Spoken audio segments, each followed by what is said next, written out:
หลับตาสัพพิติโยวิวัชชันตุความจันไรทั้งปวงจงบำราดไปสัพพะโรโควินัสตุโรคทั้งปวงของท่านจงหายมาเตภวัตวันตรายโยอันตรายอย่ามีแก่ท่านสุขีทีขายุโกภวะท่านจงเป็นผู้มีความสุขมีอายุยืนอภิวาทนาสิลิสนิจจังปัจจายโนจัตตารโอธรรมาวัฏันติอายุวันโนสุขังภะลังธรรมสี่ประการคืออายุวันนะสุขะภาระย่อมเจริญแก่บุคคลผู้มีปกติกราบไหว้มีปกติอ่อนน้อมต่อผู้ใหญ่เป็นนิจเทินภวตุสัพพมังคลังขอสัพพมงคลจงมีแก่ท่านรักขันตุสัพพเทวตาขอเราเทวดาทั้งปวงจงรักษาท่านสัพพพุทธานุภาเวนะด้วยอานุภาพแห่งพระพุทธเจ้าทั้งปวงสัทธาโสธิภวันตุเตขอความสวัสดีทั้งหลายจงมีแก่ท่านทุกเมื่อภวตุสัพพมังคลังขอสัพพมงคลจงมีแก่ท่านรักขันตุสัพพเทวตาขอเราเทวดาทั้งปวงจงรักษาท่านสัพพธรรมานุภาเวนะด้วยอานุภาพแห่งพระธรรมทั้งปวงสัทธาโสธิภวันตุเตขอความสวัสดีทั้งหลายจงมีแก่ท่านทุกเมื่อเทิน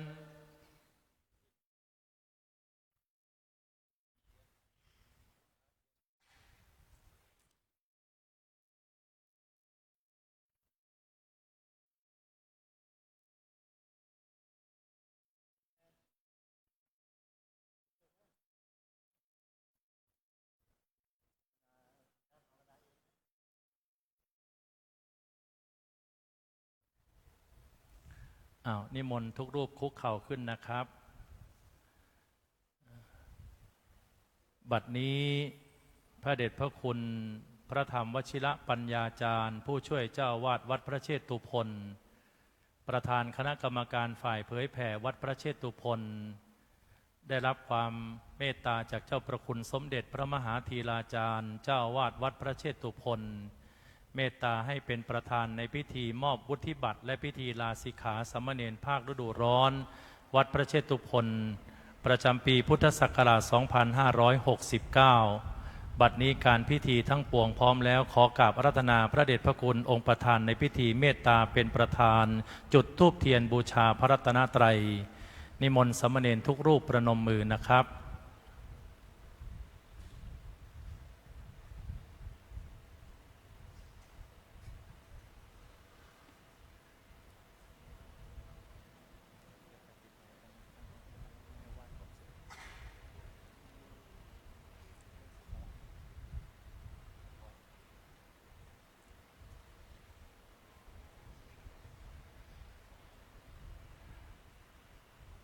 ในลำดับต่อไปขอนิมนต์สามเณรวินเนอร์ซึ่งเป็นผู้แทนสามเณรได้เข้าถวายสักการะพระเดชพระคุณองค์ประธานในพิธีสามเณรวินเนอร์กลุ่มปัญญานะครับนิมนต์นะครับเป็นผู้แทนเข้าถวายสักการะ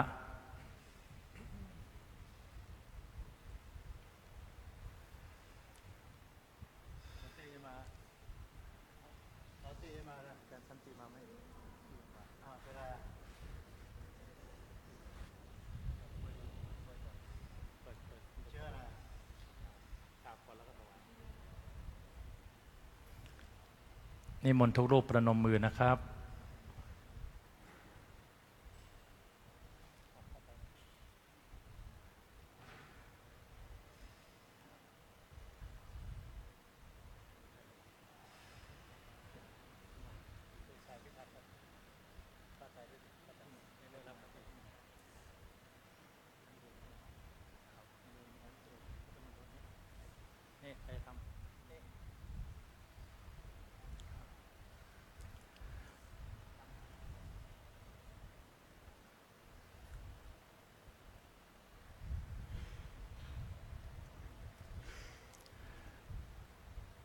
นิมนต์สามเณรทุกรูปเตรียมกราบนะครับ อัญชลี วันทาอัพพิวาทพุทโธเมนาโถอัญชลี วันทาอัพพิวาทธัมโมเมนาโถอัญชลี วันทาอัพพิวาทสังโฆเมนาโถอัญชลีนิมนต์นั่งพับเพียบนะครับ ประนมมือขึ้น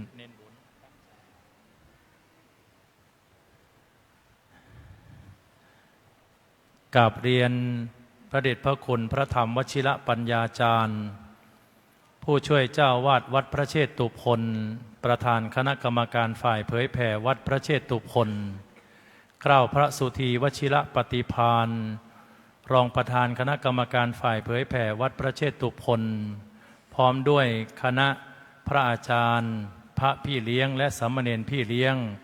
โครงการบรรพชาสามเณรภาคฤดูร้อนถวายพระราชกุศลแด่สมเด็จพระนางเจ้าสิริกิติ์พระบรมราชินีนาถพระบรมราชชนนีพันปีหลวงและเฉลิมพระเกียรติสมเด็จพระกนิษฐาธิราชเจ้ากรมสมเด็จพระเทพรัตนราชสุดาสยามบรมราชกุมารีเนื่องในโอกาสวันคล้ายวันพระราชสมภพประจำปีพุทธศักราช 2569 วัดพระเชตุพนโดยฝ่ายเผยแผ่ได้ดำเนินงานโครงการบรรพชาสามเณรภาคฤดูร้อนตั้งแต่วันที่ 1 เมษายนถึงวันที่ 15 เมษายน พุทธศักราช 2569 โดยเดินทางไปศึกษาและปฏิบัติธรรมณศูนย์การศึกษาและปฏิบัติธรรมธรรมรังสีสาขาวัดพระเชตุพนตำบลเขาใหญ่อำเภอชะอำจังหวัดเพชรบุรีบัดนี้สามเณรทุกรูปได้ผ่านการฝึกหัดทั้งภาควิชาการภาคการปฏิบัติธรรมสำหรับเยาวชนและการเรียนรู้วิชาการเทศนาการเรียนรู้เรื่องจิตอาสาและพุทธศาสนพิธีครบตามจำนวนเวลา 15 วันในลำดับต่อไปขอกราบอาราธนาพระเดชพระคุณองค์ประธานเมตตากล่าวสัมโมทนิยกถาให้โอวาทแก่สามเณรและคณะผู้ปกครองคณะท่านเจ้าภาพที่ส่งเสริมสนับสนุนการบรรพชาสามเณรภาคฤดูร้อนและเมตตามอบวุฒิบัตรและประกอบพิธีลาสิกขาสืบไปขอกราบเรียนมาด้วยความเคารพอย่างสูงท่านเจ้าคุณ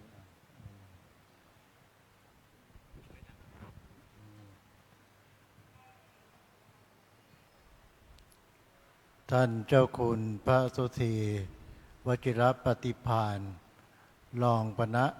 ะธานคณะกรรมการฝ่ายเผยแผ่และประธานดำเนินการบรรพชาสามเณร93 รูปโครงการบรรพชาสามเณรภาคฤดูร้อนถวายพระราชกุศลแด่สมเด็จพระนางเจ้าสิริกิติ์พระบรมราชินีนาถพระบรมราชชนนีพันปีหลวงและเฉลิมพระเกียรติสมเด็จพระกนิษฐาธิราชเจ้ากรมสมเด็จพระเทพรัตนราชสุดาสยามบรมราชกุมารีซึ่งเป็นวันพระราชสมภพของพระองค์ท่านในวันที่ 2 เมษายนซึ่งเราสามเณรทุกรูปได้บรรพชาในวันที่ 1แล้วก็ขออนุโมทนาผู้ปกครองของลูกเนนทุกรูปแล้วก็ต้องขออนุโมทนาลูกเนนทุกรูปนะที่ใช้วิริยะความเพียรใช้ขันติความอดทน2 อาทิตย์นะท่านเจ้าคุณพระสุธีวชิรปฏิภาณท่านจะกล่าวเรียกว่าเป็นภาษาชาวบ้านคือไปกินไปนอนเลยนอนเฝ้าพวกเราพร้อมกับคณะทำงานเพราะฉะนั้นเราทุกรูปที่ได้มีโอกาสมาบรรพชา ถึงแม้แต่ระยะสั้นทำให้นึกย้อนหลังตัวผมเอง ถึงไม่เคยบวชเนรภาคฤดูร้อนจริงๆก็บวชฤดูร้อนเหมือนกันแหละบวชวันที่16 เมษายน 2515นี่ไม่รู้อยู่ที่ไหนไม่รู้เนี่ยนะไปอยู่กันที่ไหนไม่รู้แล้วก็บวชเมื่ออายุ11 ขวบคือบวชเรียนหนังสืออยู่ตามต่างจังหวัดไม่รู้จะไปไหนไปเรียนหนังสือจบป .4 ก็ไม่มีโอกาสพอมา50 ปีที่แล้วโอกาสมันไม่เปิดอยู่ต่างจังหวัดก็ได้อาศัยพระศาสนาบวชเรียนจนกระทั่งถึงปัจจุบันนี้ถามว่ามีศรัทธาไหมเป็นเด็กวัดรับใช้พระจบป .4 ขอให้บวชก็บวชก็บวชจนกระทั่งปัจจุบันเนี่ยจะบอกว่าศรัทธามันก็ตอบไม่ได้อย่างกับน้องแนนเนี่ยต่ำสุดไม่รู้อายุเท่าไหร่ท่านเจ้าคุณ7 ปี7 ปีสูงสุด18เนี่ยก็ช่วง9 11 12เนี่ยนะก็ไม่ห่างกันเท่าไหร่หรอกนะเพราะฉะนั้นก็เป็นโอกาสดีที่น้องเนนเนี่ยถึงแม้แต่ระยะสั้นเราได้มาอยู่ร่วมกันเกือบ100 รูปรวมทั้งพี่เลี้ยงด้วยกัน100 รูปถามว่าเราฝึกอะไรฝึกความอดทนอยู่บ้านเนี่ยสุขสบายนอนห้องแอร์เนี่ยกับพ่อกับแม่เนี่ยแต่อยู่ที่นี่นอนเหมือนกับทหารนะอยู่กันหลายคนตามจำนวนก็เรียกว่า100 พ่อพันแม่ก็คืออยู่กันหลายครอบครัวต่างอัธยาศัยต่างอารมณ์การที่ลูกเนรทั้งหลายเนี่ยได้มาอยู่ร่วมกันเป็นจำนวนมากเราจะเจอทุกอารมณ์และมันดียังไงน้องลูกแนนน้องแนนมันดีเมื่อตอนที่เราโตเป็นหนุ่มเรียนหนังสือทำงานเราก็จะเจอเพื่อนร่วมงานหรือเพื่อนที่มีอารมณ์เหล่านี้แสดงว่าลูกเนนได้มีวัคซีนป้องกันเคยมาอยู่ร่วมกันแล้วนะเจอทุกประเภทอารมณ์เราเจอตั้งแต่เด็กเมื่อเรามาอยู่ร่วมกันพอเราเรียนหนังสือโตทำงานเราก็จะเจออารมณ์เหล่านี้อีกครั้งหนึ่งก็จะทำให้เราเนี่ยมีความอดทนยิ่งขึ้นเรียกว่ามีประสบการณ์ตรงนี้ถือว่ามีความสำคัญนะเพราะฉะนั้นลูกเนรทุกรูปเนี่ยถือได้ฝึกความอดทนนะตั้งแต่การนอนคือง่ายว่าทำตามอารมณ์ไม่ได้ว่างั้นเถอะไม่เหมือนอยู่กับบ้านแล้วก็ทราบว่าหลายท่านญาติพี่น้องไปนอนเฝ้านะกลัวหนีกลับบ้านเพราะว่ามีลูกศิษย์พาลูกชายมาบวชพร้อมกันทีเดียว3 พี่น้องอยู่ที่บ้านกันรักใคร่กันดีพอมาบวชก็เกิดไม่เชิงทะเลาะกันละตามภาษาเด็กอีกรูปหนึ่งคนกลางทนไม่ได้เป็นห่วงหมาที่บ้านติดหมาเลี้ยงหมาลบเล้าพ่อแม่จะให้ศึกก็บอกพ่อแม่ว่าอย่าศึกน้องคนเล็ก9 ขวบยังอยู่ได้ก็เลยแก้ปัญหาโดยให้เอาลูกเนี่ย ไปนอนที่บ้านคืนหนึ่งพอไปเจอหมากลับมาก็สบายใจบวชแถมอีก3 วันนะอย่างนี้เป็นต้นนะเพราะฉะนั้นเราเนี่ยมีโอกาสได้ฝึกเจออารมณ์เนี่ยเจอกันเนี่ยที่นั่งเนี่ยใครจะรู้เล่าไม่แน่อาจจะเป็นนายกรัฐมนตรีก็ได้อาจจะเป็นรัฐมนตรีก็ได้มันเป็นได้ทั้งนั้นแหละจะไม่ทำแนนเป็นนายกรัฐมนตรีนะอย่าลืมวัดโพนะจะลืมท่านเจ้าคุณนะมาบวชที่นี่เพราะฉะนั้นการที่เราได้มาขัดเกลาตัวเราเองและนอกจากนี้ก็ได้ชักนำคุณพ่อคุณแม่โดยเฉพาะอาจารย์สันติ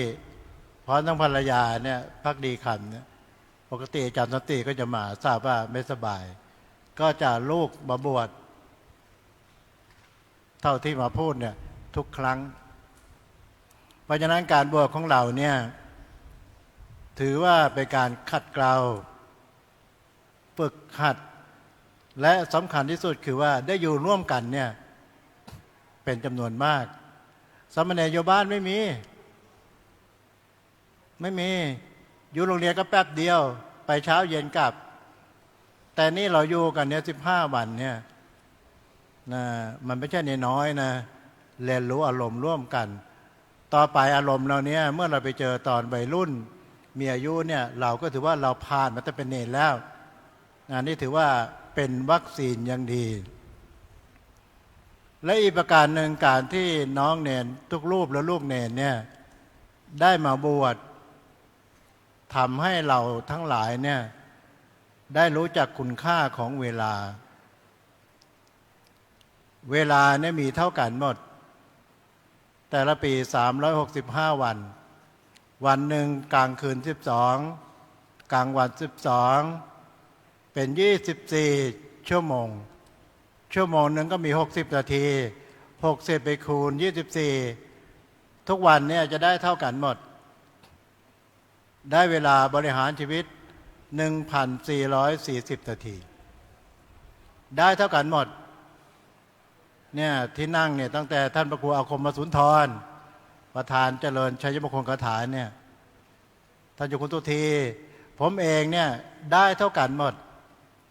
1,440 นาทีเพราะฉะนั้นเขาจึงบอกว่าถ้าใช้โอกาสไม่เป็นชีวิตมันก็จะล้มเหลวถ้าใช้โอกาสคือใช้เวลาไม่เป็นชีวิตมันก็ล้มเหลวเพราะอะไรเพราะบริหารชีวิตไม่ได้เพราะฉะนั้น 1,440 นาทีเนี่ยตั้งแต่เช้า6 โมงเช้าถึง6 โมงเย็นเนี่ยเราทำอะไรบ้างรับประทานอาหารเล่นเกมเล่นเฟซบุ๊กดูโทรทัศน์หมดไปเท่าไหร่แล้วล่ะใช่ไหมล่ะกลางคืนนอนนี่กี่ชั่วโมงล่ะและสรุปวันหนึ่งเราได้เวลาทำประโยชน์ให้เราเท่าไหร่เพราะฉะนั้นการที่ลูกเนรได้มาบวชเนี่ยเป็นการใช้เวลาให้คุ้มค่าองค์สมเด็จพระสัมมาสัมพุทธเจ้าได้ตรัสเตือนสติไว้ว่าวันคืนล่วงไปบัดนี้เราทำอะไรอยู่วันคืนนั้นมันล่วงไปเนี่ยกลางวันกลางคืนมันล่วงไปเนี่ยกลางวัน12กลางคืน12ใน24เนี่ยบัดนี้เราทำอะไรอยู่เนี่ยตั้งเป็นคำถามแกถามไหมเล่าแรกๆนี่ยังไม่ค่อยคิดเท่าไหร่แล้วนะเดี๋ยวนี้มันดีแน่นนะมีการถ่ายภาพมีบันทึกวิดีโอเนี่ยอีก20 ปี10 ปีเนี่ยสามเณรมาดูวิดีโอย้อนหลังบางทีก็ขำตัวเองนะเราเป็นอย่างนี้ไปได้ยังไงใช่ไหมล่ะเพราะฉะนั้นเวลา 1,440 นาทีนี้มีคุณค่าเพราะฉะนั้นเราใช้เวลาเนี่ยให้เกิดประโยชน์เพราะอะไรลูกเนนเวลาเราไม่ใช้เนี่ยมันก็ไปเวลามันจะมาตรงเวลาเป๊ะเลยมันก็จะมาเสนอหน้าเนนน่ะลูกพี่วันนี้จะใช้ผมทำอะไร ไม่ใช้มันก็ไปนะไปมันไม่ไปเปล่าเนี่ยมันทิ้งไว้เราสองอย่างหนึ่งชราความแก่อันนี้สงสัยว่านี่ยังไม่แก่ไม่ใช่ แก่มันมีอยู่สองอย่าง แก่เปิดเผยเนี่ยขออภัยยังผมเนี่ยผมงอกเนี่ยเป็นพระเนี่ยไม่ได้ย้อมหรอกนะถ้าเป็นฆราวาสก็อาจจะย้อมนี่เขาเรียกว่าแก่เปิดเผยแต่แก่อีกอย่างหนึ่งเนี่ยเราไม่เห็นด้วยตาคือแก่ปกปิดเนี่ยข้างในเนี่ยเราไม่รู้มาแก่ไปทุกวันเนี่ยผมพูดแป๊บเดียวเนี่ยก็แก่ไปแล้วนะเมื่อเราจุดเทียนนี่แหละนะนี่ก็เรียกว่าความแก่เนี่ยทิ้งความชราไว้สองทิ้งพยาธิไว้คือโลกเรามาทิ้งไว้ยังไงเราไม่รู้หรอกว่าโรคเนี่ยมันเกิดในร่างกายเราเกิดตอนไหนบางคนไม่เคยตรวจสุขภาพพอไปตรวจก็เจออย่างนี้ก็มีหรือมีอาการแล้วก็ไปเจอแล้วโรคมันเกิดตอนไหนเล่าก็เกิดตอนที่เวลานี่แหละนะเพราะฉะนั้นชาติชราพยาธิมรณะชาติลูกเนี่ยเกิดมาแล้วเหลือแต่ชรากับพยาธินี่แหละที่มันคอยมาดึงชีวิตเรามรณะความตายเราไม่รู้ว่าตายเมื่อไหร่นะเพราะฉะนั้นการที่ลูกเนนหรือว่าน้องเนนทุกรูปที่ได้มาบวชในโครงการถวายพระราชกุศล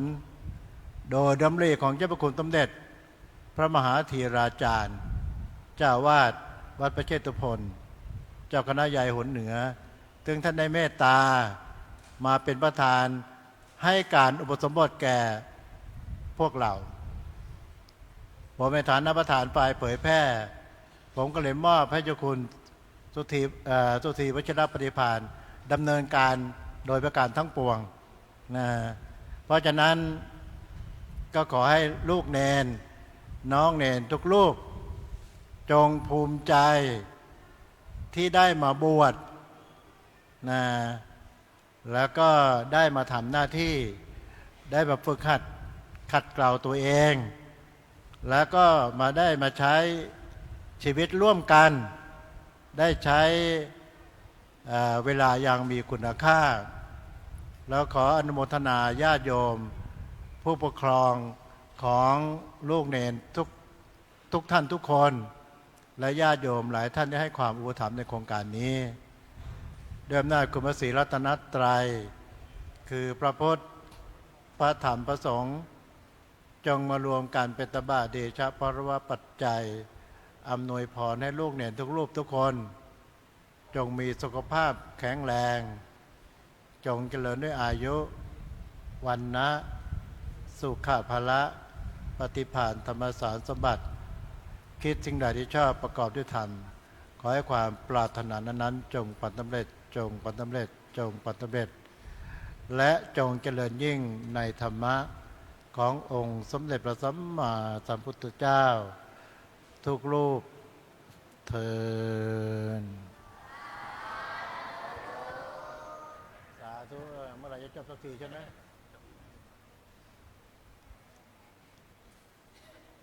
สมณีแถวที่หนึ่งครับเดมลุกขึ้นยืนนะยืนลังอาสนะครับลังอาสนะไป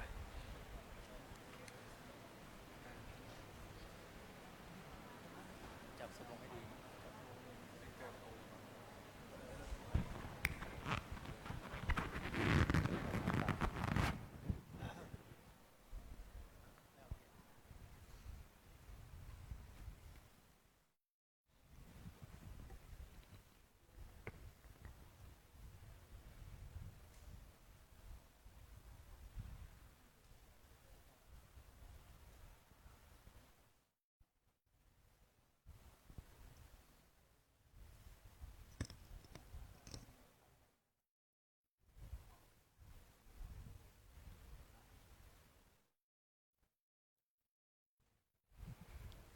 ทุกรูปคุกเข่าขึ้นครับ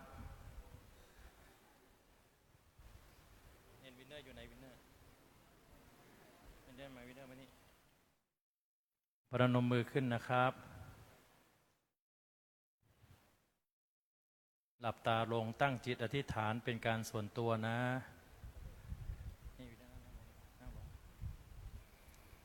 เดี๋ยวจะได้กล่าวคำลาสิกขานะครับ ขอทุกรูปได้ประนมมือขึ้นนะ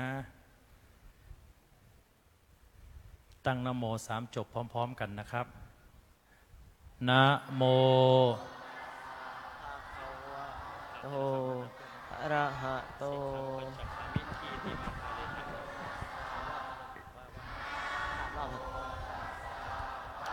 วะโตอะระหะโตสัมมาสัมพุทธัสสะนะโมตัสสะภะคะวะโตอะระหะโตสัมมาสัมพุทธัสสะสิกว่าขอให้สามเณรทุกรูปว่าตามข้าพเจ้าสิกขังปัจจคามิขิหิติมังทาเรทะสิกขังปัจจคามิขิหิติมังทาเรทะสิกขังปัจจคามิขิหิติมังทาเรทะข้าพเจ้าขอลาสิกขาขอท่านทั้งหลายจงจำข้าพเจ้าไว้ว่าเป็นคฤหัสถ์ข้าพเจ้าขอลาสิกขาขอท่านทั้งหลายจงจำข้าพเจ้าไว้ว่าเป็นคฤหัสถ์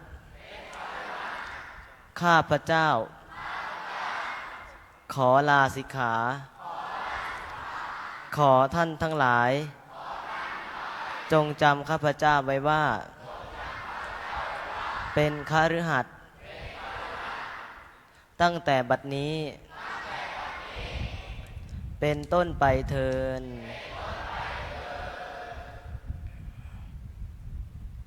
นิมนต์แถวที่1นะครับคุกเข่าขึ้นนะครับ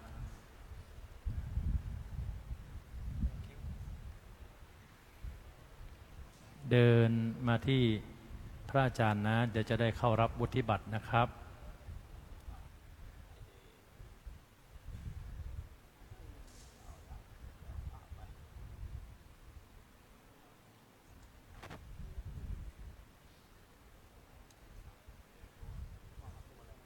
โอโพธิยาโมเลสักยานางนานทิวัตโนเอวังตวังวิชัยโยโหหิชัยยาสุชัยมังอปราทิตาปัลลังเกสิเสปทวิโปคะเรอภิเสเกสัพพพุทธานังอาคาปัตโตปโมทติสุนัขขัตตังสุมังครังสุปปะตังสุโหติตังสุขโนสุโมโหตจะสุยิงทางพรหมจาริสุปทาคินังกายกรรมังวาจากรรมังปทาคินังปทาคินังมโนกรรมังปณิทิเตมปันทางคินาปทางคินานิกตวาพันตันเทปทางคินเนชยันโตโพธิยาโมสักยานางนันทิวัตโนเอวังตวังโหหิชยาสุชยมังคะเรอภราจิตตปัลลังเก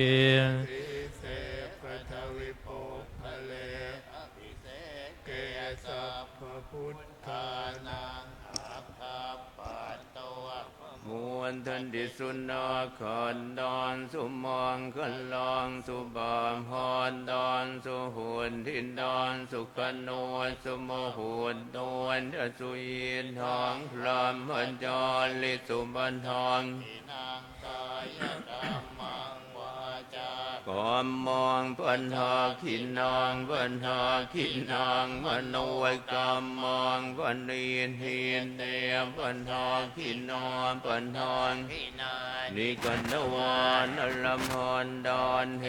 ปัญหาขินเนชยอนตัวหวนดิยอมหวนเลสักยอนนองนอนดิวอน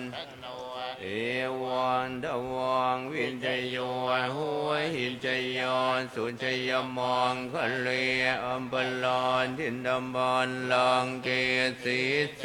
บันดาวิปุลอภิเสเกสมพระพุทธานนองอาคาปันโนประมวลทันติสุนอขันดอนสุมองสุมบามพานดานสุหุนทินดานสุขโนสุโมหุนโนวันสุยิตทองครามอันทาลิสุมปันทอง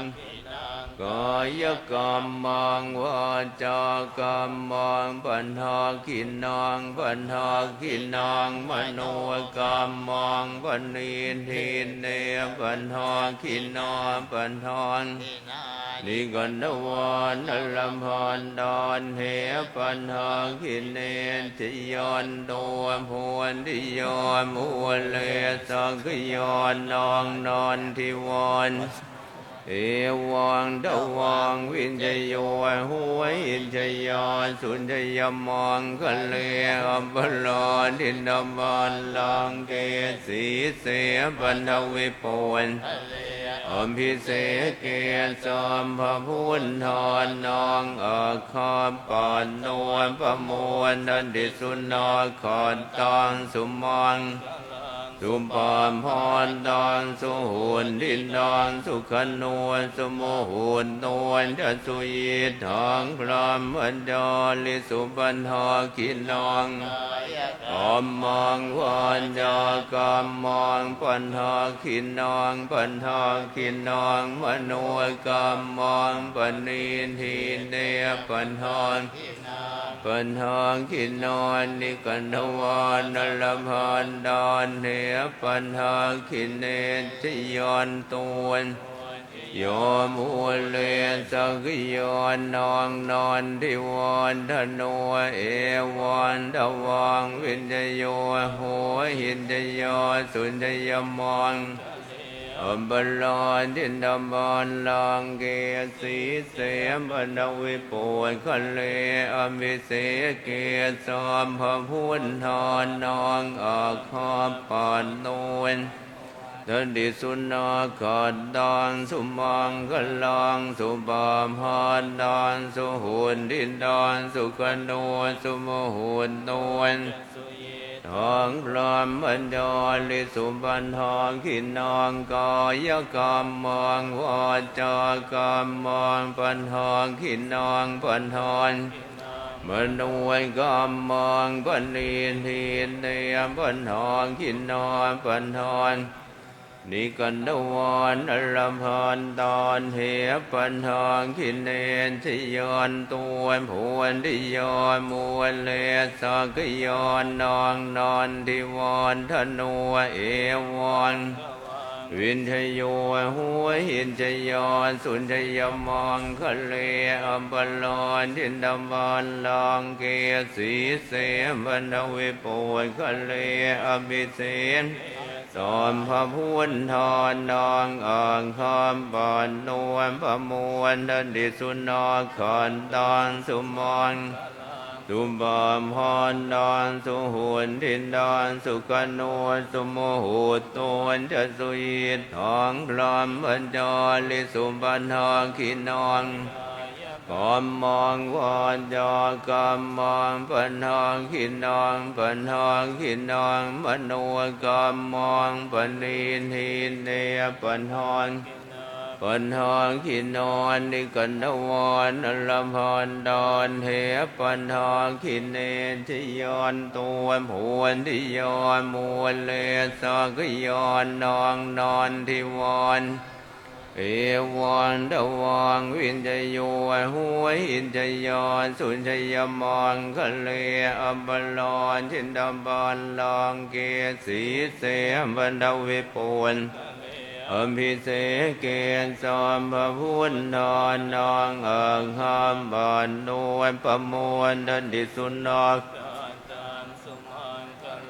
สุบามพรดอนสุหุนดินดอนสุขนวลสุโมหุนนวลดัสุยินทองพรหมอันดอลิสุบันทองขินนองกอยกรรมมองวาจรปันทองขินนองปันทองขินนองมโนกรรมมองปณินทินเนปันทองกินนอนนิกันดวันอลมหันดอนเฮปันหากินเนนทิยอนตัวมวนทิยอนมูเลสังขยอนนองนอนทิวันเอวันตะวังวินทโยหัวหินทยอนสุนทยมังคะเลอัมบลอนทินดำบานลังเกียนปัญหวิมปุญคะเลอมิเสเกสอมพระพุทธนองงองคำปอนนวลประมวลดันดิสุนนสุมังคลอนสุบามพรดอนสุหุนดินดอนสุขนวลสุโมหุนนวลดัสุยินทองพรหมอันดอนลิสุปันทองกายกรรมมังวาจากรรมมังปัญหาขินนองปัญหาขินนองมโนกรรมมังขินนองปัญหาขินนองนิกันดวันอลมพันดอนเหปัญหาขินเนนทิยอนตัวมวนทิยอนมวลเลสังขยอนนองนอนทิวันเอวังตะวังวินชโย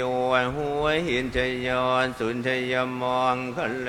อัมบลอนทินดำบานลองเกียนปัญหวิปุญคะเลอภิเสเก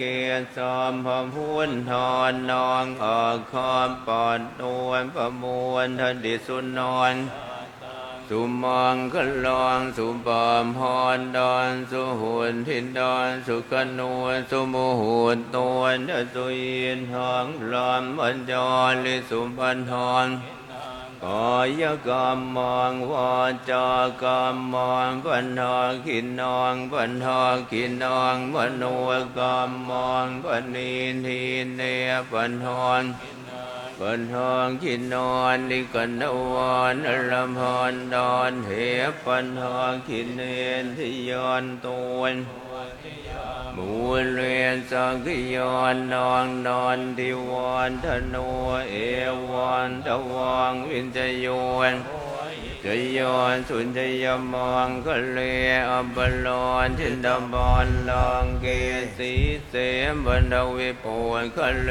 อภิเสเกสอมพระพุทธออกคำบานนวลประมวลดันดิสุนอขอนดองสุมังคลองสุบามพรดองสุหุนทินดองสุขนวลเจสุยินทองพรหมอันดอนลิสุปันทองขินนองกายกรรมมังวาจากรรมมังปัญหาขินนองปัญหาขินนองมโนกรรมมังขินเนมปัญหาขินนองปัญหานิกันดวันอลมพันดอนเหปัญหาขินเนนทิยอนตัวมวนทิยอนมวลเลสังขยอนนองนอนทิวันเอวันตะวังวินทโยหัวหินทยอนสุนทยมังคะเลอัมบลอนลองเกียสีเสมบันดาวิปุญคะเลอภิเสเกสอมพระพุทธอาคามปอนนวลประมวลดันดิสุนอขอนตอนสุมังคลองสุปาพรตอนสุหุนทินดอง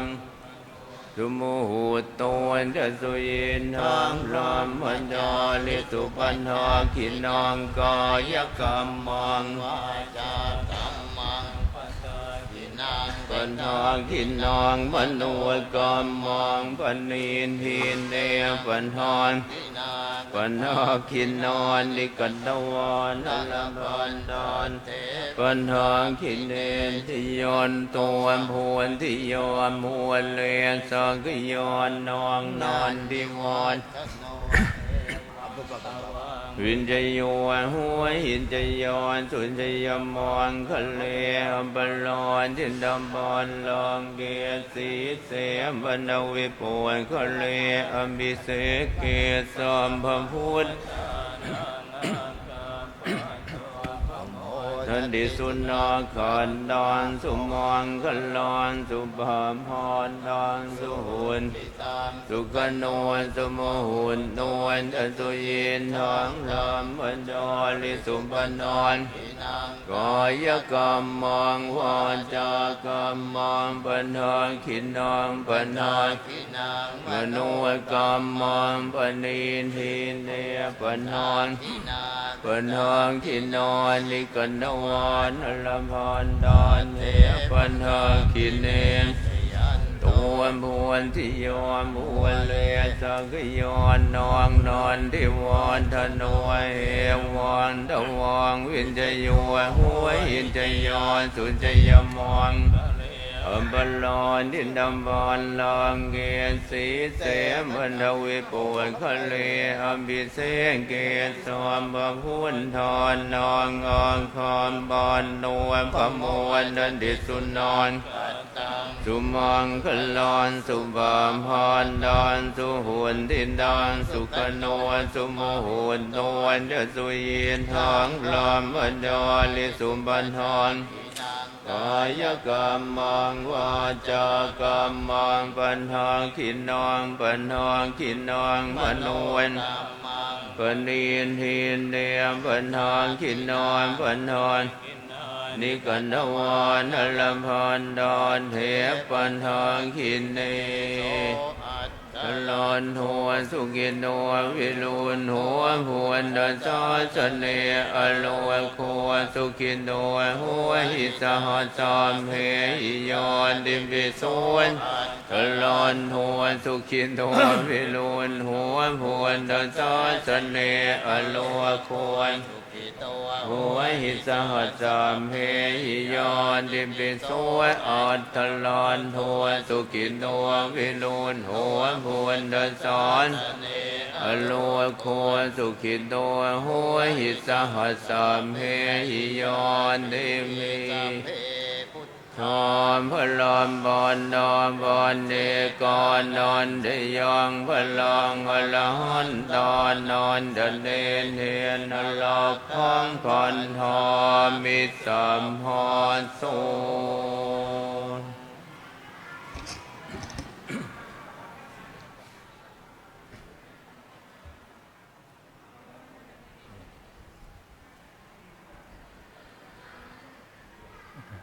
ในลำดับนี้ขอเจริญพรเชิญท่านผู้ปกครองทุกท่านนะ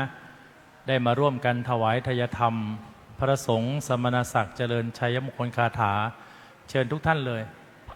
แม่เนนพิษพ่อเนนนำเชิญทุกท่านแม่เนนไรอันเชิญจ้ะมาทุกท่านเลยเชิญด้วยกันนะมาด้วยกันญาติโยมทุกท่านเลยเชิญมาด้วยกันนะเดี๋ยวจะได้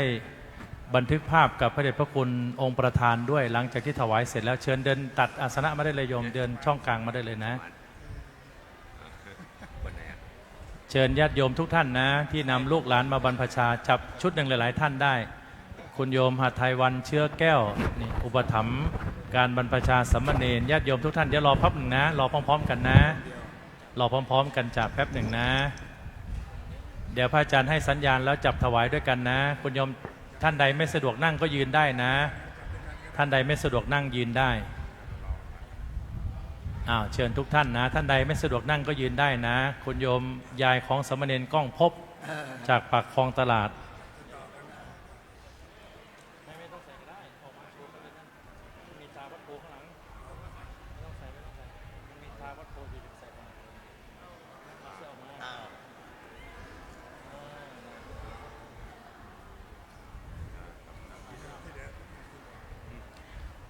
เสร็จแล้วคุณโยมมาด้านหน้านี่นะเดี๋ยวร่วมบันทึกภาพกับพระเดชพระคุณองค์ประธานในพิธีเชิญญาติโยมพ่อแม่ผู้ปกครองทุกท่านนะมาบันทึกภาพด้วยกันโยมผู้ชายเข้าไปนั่งใกล้ๆได้โยมผู้หญิงซ้ายขวาได้จ้ะช่างภาพไปดู โยมผู้หญิงเชิญด้านหลังอีกก็ได้นะยืนได้ข้างหลังข้างๆให้ผู้ชายเข้าซ้ายขวาได้เชิญโยมแม่เอาสัก2 ชุดชุดแรกสัก50 ท่านก่อนนะเอา2 ชุดแบ่งครึ่งหนึ่งนะท่านใดสะดวกยืนก็ได้สะดวกนั่งก็ดีชุดแรกพอก่อนนะโยมนะถอยหลังนิดหนึ่งนะได้โยมชุดที่2ถอยหลังนิดหนึ่งเดี๋ยวชุดที่2อีกชุดหนึ่งจ้ะ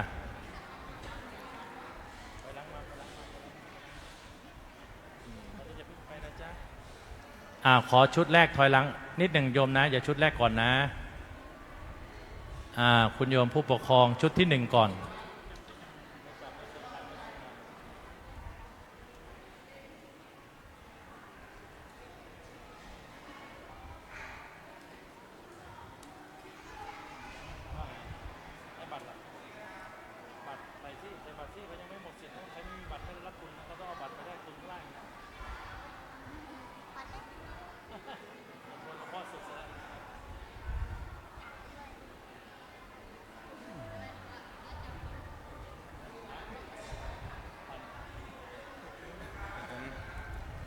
สาธุ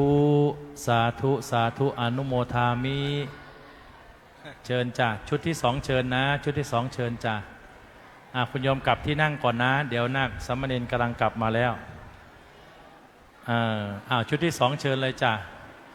โยมแม่เนนไลอั้นญาติโยมแม่เนนตาดเชิญจ้ะแม่เนนสตังพ่อเนนเพทายเชิญจ้ะด้วยเลยจ้ะทุกท่านเลยไม่เป็นไรคุณยายสบายมากคุณยายนโมทนาแม่เนนเก้าเชิญทางนี้ก็ได้นะเชิญจ้ะเชิญจ้ะ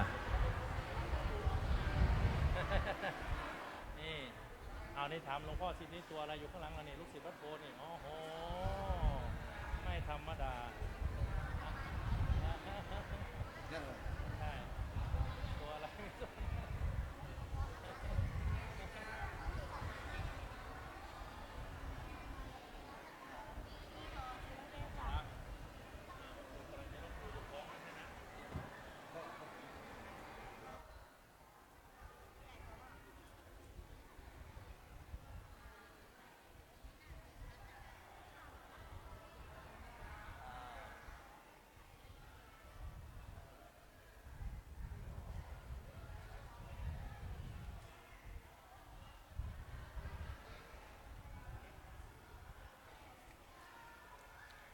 สาธุ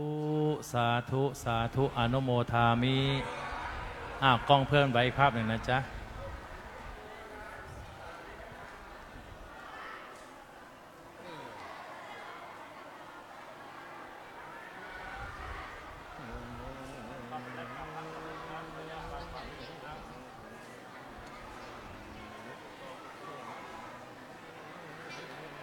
โยมแม่โยมพ่อญาติโยมนั่งกับที่นะอย่าเพิ่งเข้าไป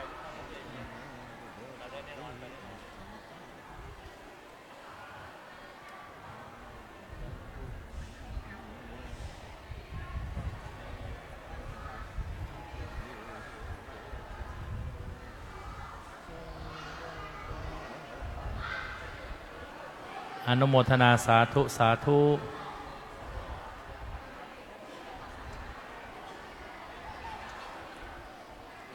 เชิญญาติโยมนั่งประจำที่นะเดินเข้าไปนั่งที่เรานะครับไปกองพบนั่งให้ดีกราบพระก่อนนะครับกราบพระก่อนนะครับปรมะเข้าไปเก็บมือกราบพระก่อนนะครับกราบพระก่อนนะครับนั่งประจำที่แล้วกราบพระนะครับ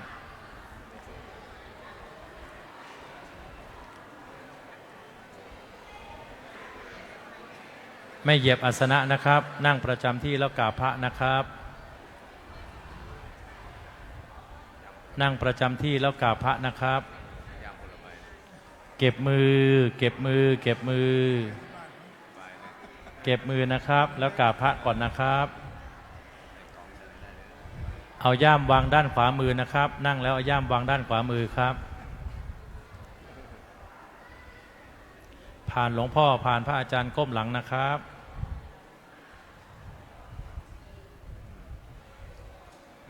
ไปถึงอาสนะแล้วกราบพระก่อนนะครับ ผ่านหลวงพ่อผ่านพระอาจารย์ก้มหลังครับกราบสวยๆครับคุกเข่ากราบสวยๆครับผ่านพระอาจารย์ก้มหลังนะครับ ผ่านพระอาจารย์ก้มหลังนะครับ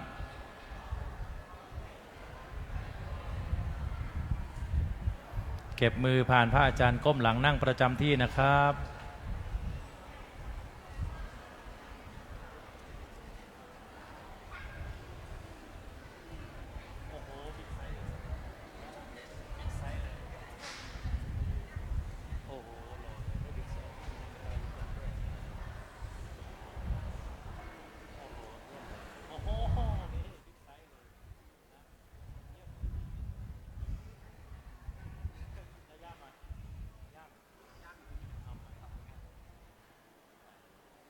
กลุ่มปัญญาผ่านหลวงพ่อก้มหลังนะครับ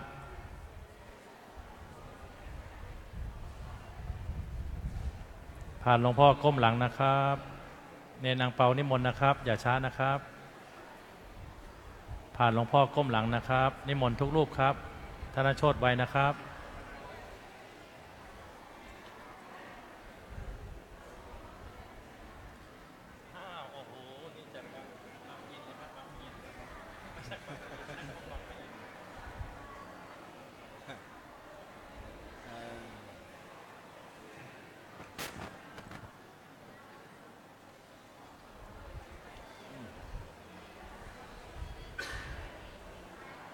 เชิญวินเนอร์มาพบพระอาจารย์หน่อยนะมาผ่านพระอาจารย์ก้มหลังนะครับ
ทั้งหมดคุกเข่าครับ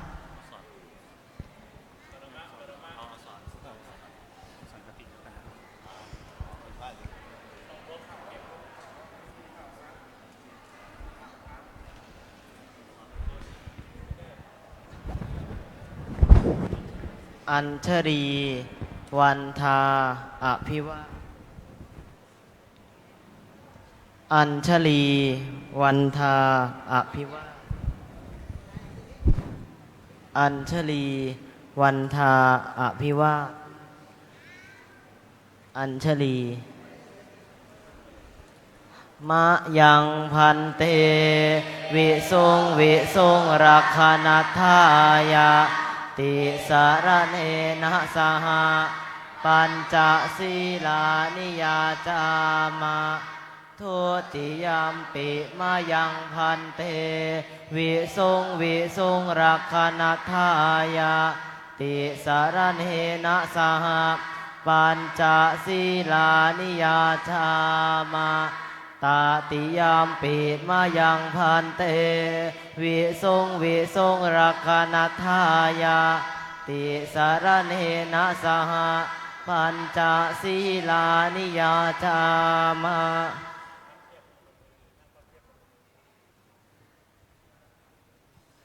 นะโมตัสสะภะคะวะโตอะระหะโตสัมมาสัมพุทธัสสะนะโมตัสสะภะคะวะโตอะระหะโตสัมมาสัมพุทธัสสะ นะโมตัสสะภะคะวะโตอะระหะโตสัมมาสัมพุทธัสสะ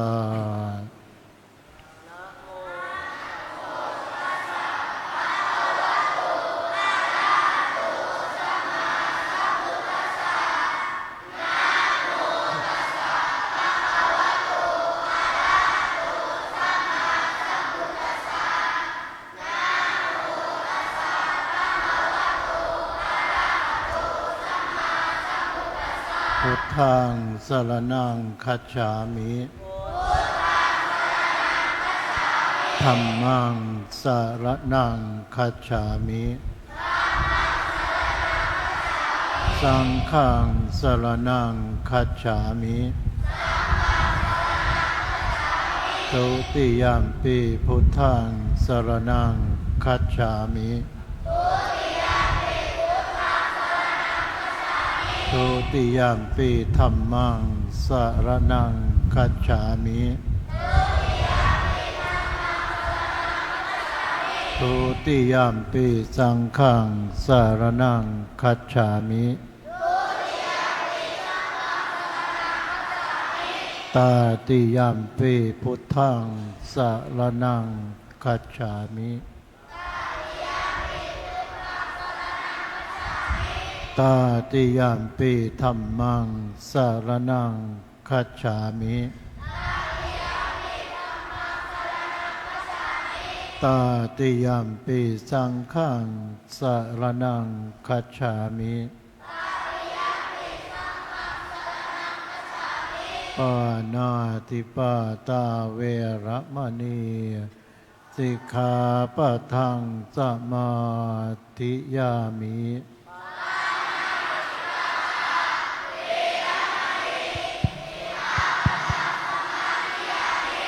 อาทินนา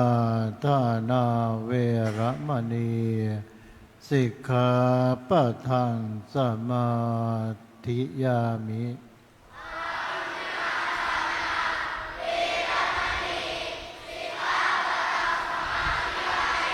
กา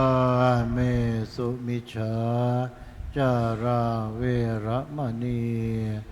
สิกขาปะทังสมาธิยามิ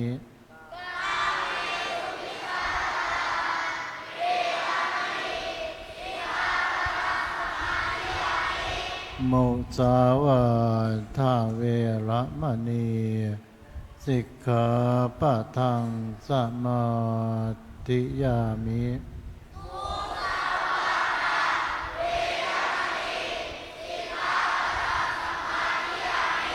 สุราเมรยะ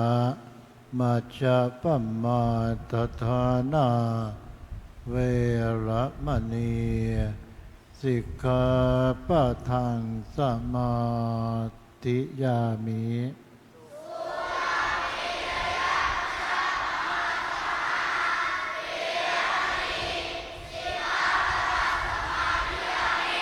อิมานิปัญจสิกขาปทานิสีเลนะสุขติงยันติสีเลนะโภคสัมปทาสีเลนะเนพุติงยันติตัสมาสีรังวิโสทะเย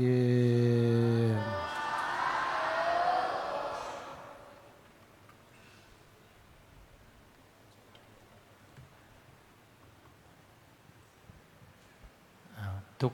คนคุกเข่าขึ้นนะครับบัดนี้เธอทั้งหลายได้ลาสิกขาเป็นที่เรียบร้อยได้ศึกษาปฏิบัติธรรมมาตลอด15วันวันนี้จะได้กราบลาพระรัตนตรัยนะครับตั้งใจนะน้อมกายบูชาพระสักการะพระพุทธองค์พระธรรมและพระสงฆ์ขอจงแต่ความดีน้อมวาจาบูชาพระสักการะพระพุทธองค์พระธรรมและพระสงฆ์ขอจงคิด แต่สิ่งดีน้อมใจ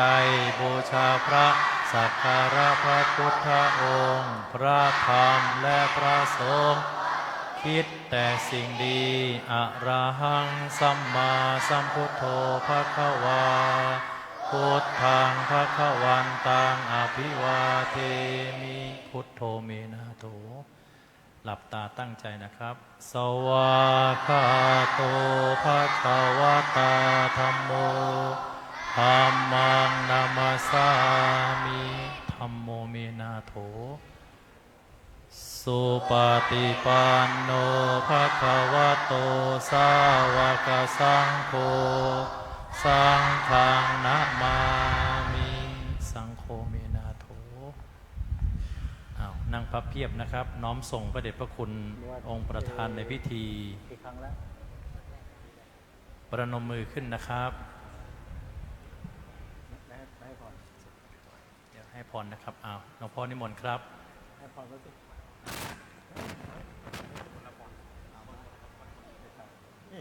ยะถาวาริวะหาปุราปริปุเรนติสาคลังเอวเม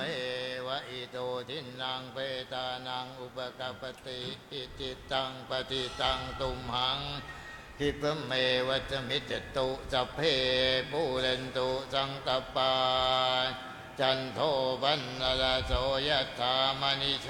ติละโสยะถานิโยวิวันจันตุสัมภโลโควินาศนุมานเตยมวันวันทลายโยสุงทีเนียงคอยยุงโกวภวันสัพพิติโยวิวันจันตุสัมภโลโควินาศนุมานเตยมวันวันทลายโยสุงที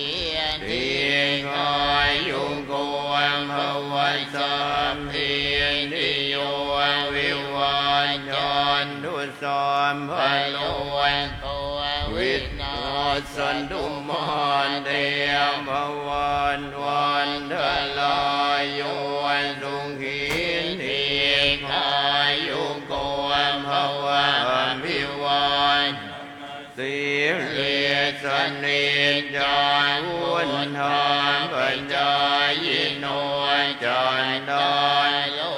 ธรรมวันนันติอายุวันโนสุขังภาลังรัตนาตยานุภาเวนะรัตนา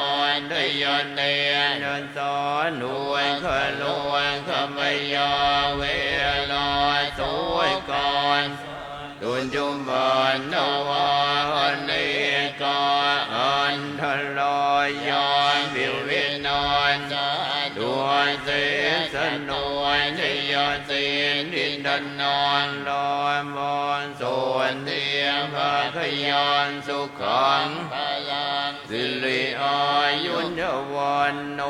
จามวันกังวนเทียนเจยสวาสันตวันสาจะอายุวันจะเดียววันสินเทียมภวันตุนเทียมภวันตุสัมภมังลากันดุสามพันเดียวันดอนสามพระพุทธานุภาเวียนสันทาส่วนทีมภวันตุนเตียมภวันดุสามพมังพลังลากันดุสามพันเดียวันดอนสามพันธรรมานุภาเวียนสันทาส่วนทีมภวันตุนเตียมภวันดุสามพมันพลังลอยก่อนดุสามพันเทียวันตายสามพันสังขารนุภาเวนัสสันทาส่วนทีภาวันตุนเตโอกาสนี้พระเดชพระคุณองค์ประธานจะเมตตาบันทึกภาพกับเยาวชนลูกศิษย์วัดโพนะเดี๋ยวกลุ่มศีลลูกกลุ่มที่1ก่อนนะครับ ขยับมาลูกกลุ่มศิลมาก่อนนะครับกลุ่มศิลมาเอาย่ามมาด้วยนะครับ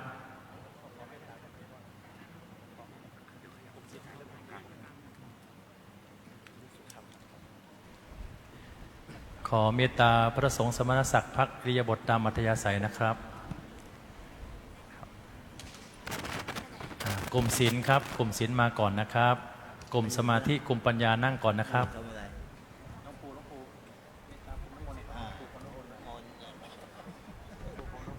ผมของพระ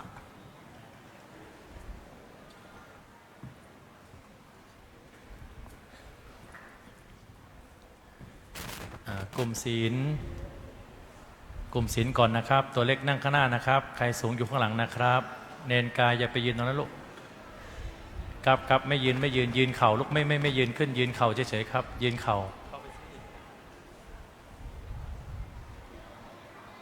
ไม่ไอ้ครับออกมาครับออกมา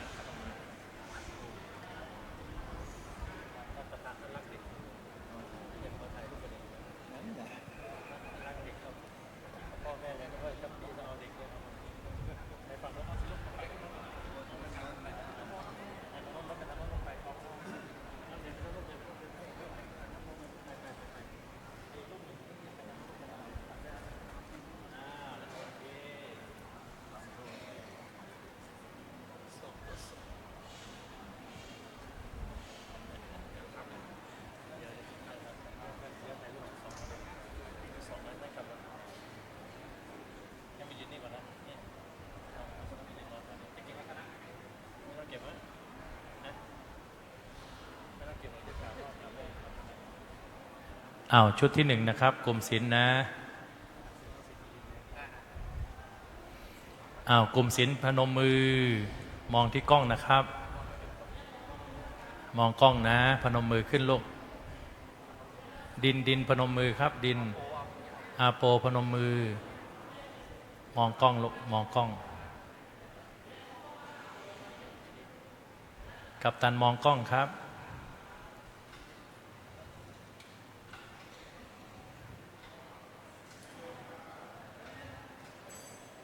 มองกล้องวิดีโอได้นะครับกำลังเผยแพร่สดนะครับไปทั่วโลกเลยความดีความงามได้ส่งต่อไปทั่วโลกนะครับขอมุมแคบด้วยนะครับชินกรลุกขึ้นนิดหนึ่งครับชินกรขยับไปข้างหลังนิดหนึ่งนะขยับถอยหลังนิดหนึ่ง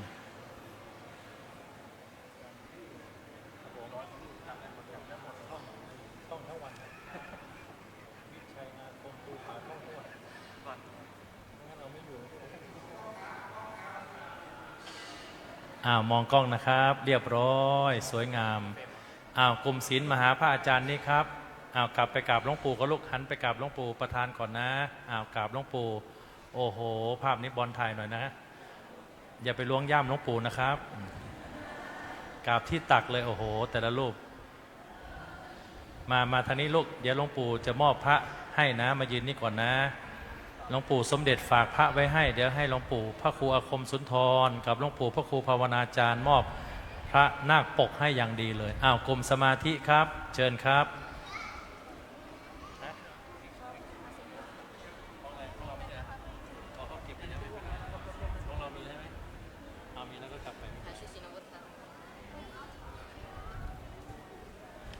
กรมศีลมานี่ครับกรมสมาธิใครสูงอยู่ข้างหลังนะครับนราวิทย์มาฝั่งนี้ลูกนราวิทย์มาฝั่งนี้กลุ่มศีลเข้าแถวไว้นะเล็กเรียงโตใครเล็กมาข้างหน้าครับนี่จิรเมธมาข้างหน้านี่น้ำเพชรมาข้างหน้านี่ลูกมากลุ่มศีลมานี่ครับกลุ่มศีลเดินทะลุไปเลยครับเดี๋ยวจะรับของดีนะครับ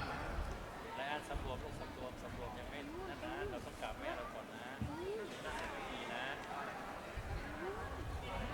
นี่บุญไม่เอาบุญทำไมมาเป็นนิสัยไม่ดีอย่างนี้ไม่เอานะ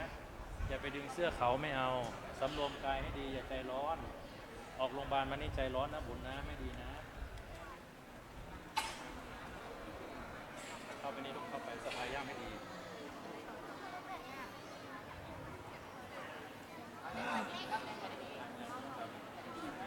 ดึงขึ้นสินี่ที่วันดึงขึ้นไม่พอดึงขึ้นแล้วก็ดึงขาลงดึงสุดก่อนดึงขึ้นมาขึ้นขาแล้วก็ปล่อยไปลง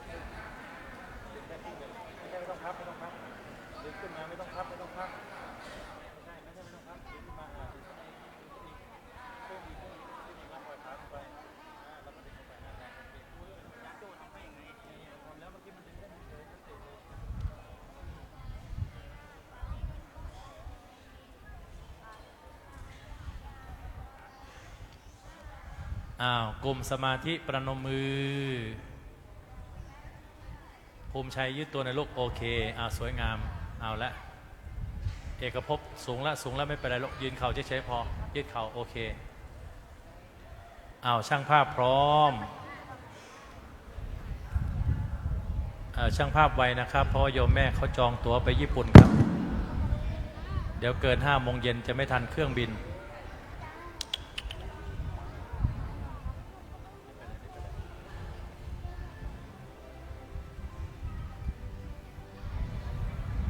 กลุ่มปัญญาครับลุกขึ้นยืนครับกลุ่มสมาธินั่งที่เดิมนะครับกลุ่มสมาธินั่งที่เดิมครับนั่งที่เดิมเดินผ่านหลวงปู่ก้มหลังครับเนนพิษเอาซองใส่ย่ามครับเดี๋ยวหายครับเดินผ่านหลวงปู่ก้มหลังนะครับ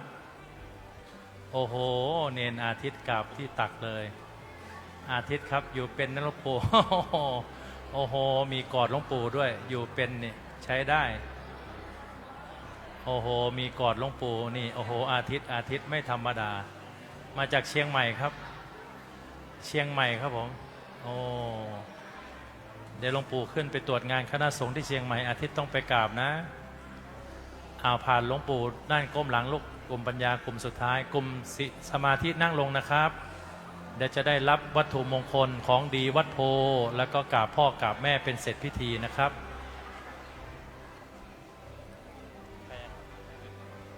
นี่ไง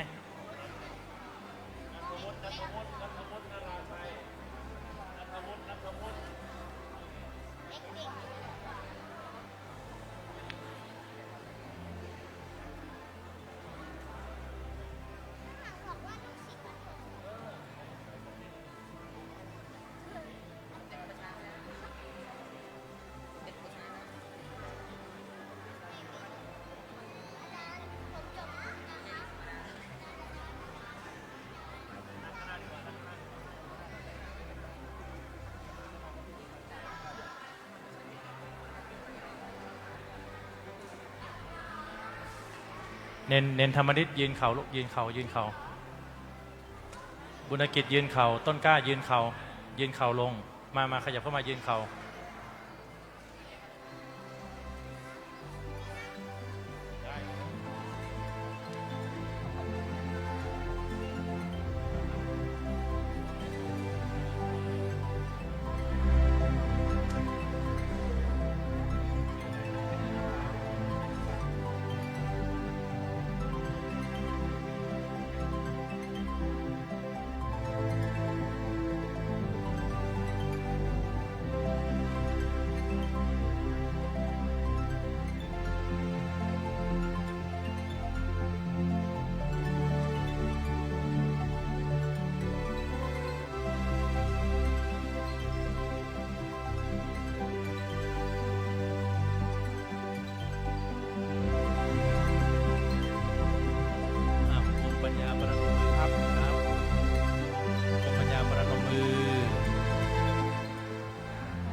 หันกลับไปกับ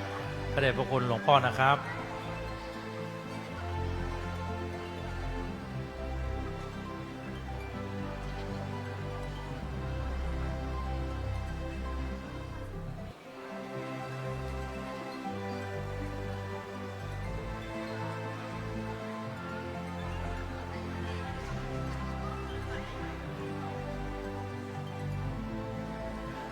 กลุ่มปัญญานั่งที่นะครับเดี๋ยวจะได้รับวัตถุมงคลที่ระลึกเป็นบุญญานุสรณ์ของการบวชสามเณรวัดโพนะครับ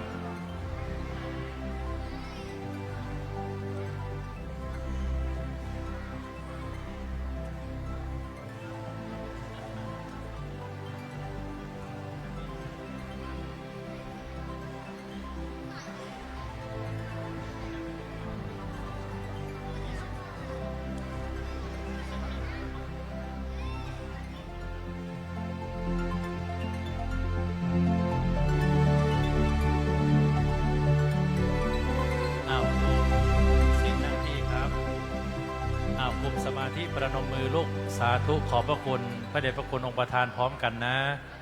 สาธุสาธุสาธุอนุโมทา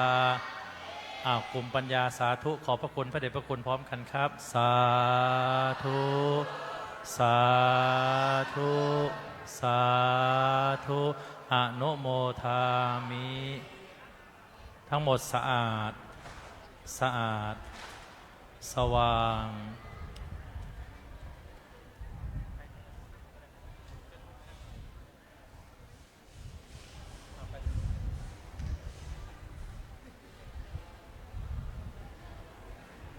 ทุกคนประนมมือ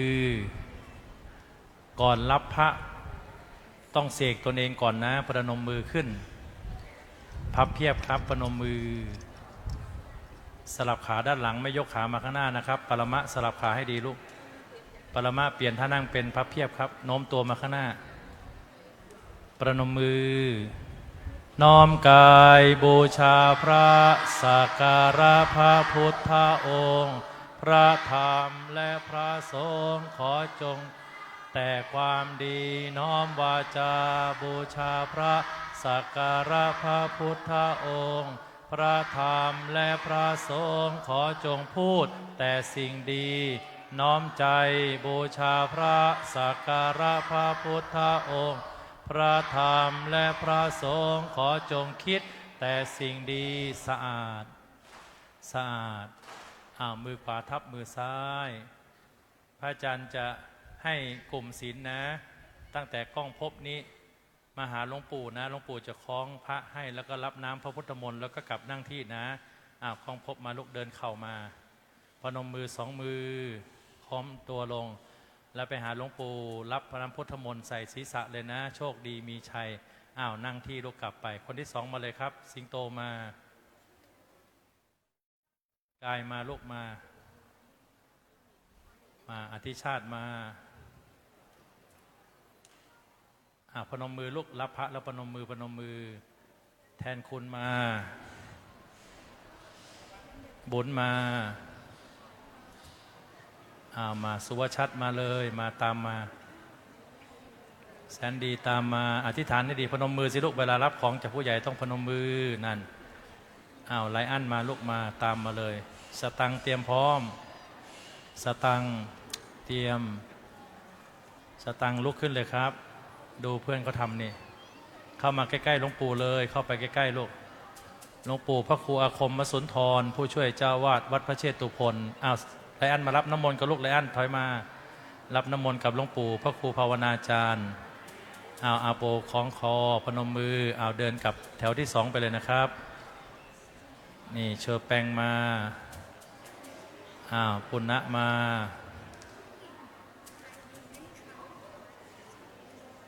ที่นันเก่งมากเป็นแชมป์สวดมนต์ด้วยอาราธนาพุทธศาสนพิธีพุทธศาสนสุภาษิตได้ทุกรางวัลเลยกิตภาคก็เก่งดีการเตชินได้รางวัลสามเณรดีเด่นต้นแบบพนมมือลูกพนมมือนี่เนนดินนี่ก็เก่งละท้องเสียก่อนศึก1 วันนี่จิรเมธเนนกันไม่สบายวันสุดท้ายพอดีเลยมาลูกนโมมาอัตภัทมาเก็บมือลูกแล้วพี่พงมาพนมมือ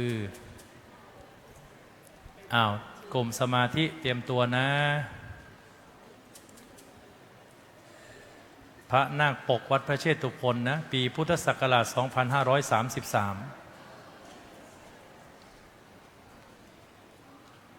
พระอาจารย์ใส่สายล่มให้โยมพ่อโยมแม่ท่านใดจะเปลี่ยนใจเป็นทองคำก็เชิญนะไปเปลี่ยนเองนะเพราะว่าพระอาจารย์จะเปลี่ยนเป็นทองให้ร้านเขาปิดไม่เปิดสงกรานต์พอดีเขาปิดสงกรานต์นี่เจซีนี่ก็เก่งนิ่งดีแม่คอยก็เก่งดีเทศเพาะด้วยนะวันนี้นี่แต่เดิมจะให้เทศภาษาอังกฤษเป็น2 ภาษาแม่คอยบอกว่าขอเป็นปีหน้าว่างั้นปีนี้ขอภาษาไทยก่อนแม่คอยเขาเรียนโรงเรียนสาธิตแห่งมหาวิทยาลัยเกษตรศาสตร์ภาคอินเตอร์นี่อธิวัตรเก่งแล้วหายป่วยละ ได้น้ำมนต์หลวงปู่ละอาทิตย์นี้มาจากเชียงใหม่นะโยมเก่งนะนี่มารถไฟด้วยปรมะพนมมือลูกสวยๆพนมมือตั้งใจให้ดีกัปตันนี่ก็7 ขวบครึ่งเกือบ8 ขวบแต่ตั้งใจดีพนมมือลูกพนมมือมากรมสมาธิตามเลยครับตามมาสมาธิครับธารวินมาพาคินมา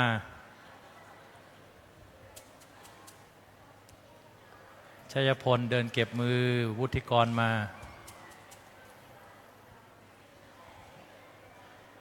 อัครวินเตรียมพร้อมอัศวินบอกน้องเตรียม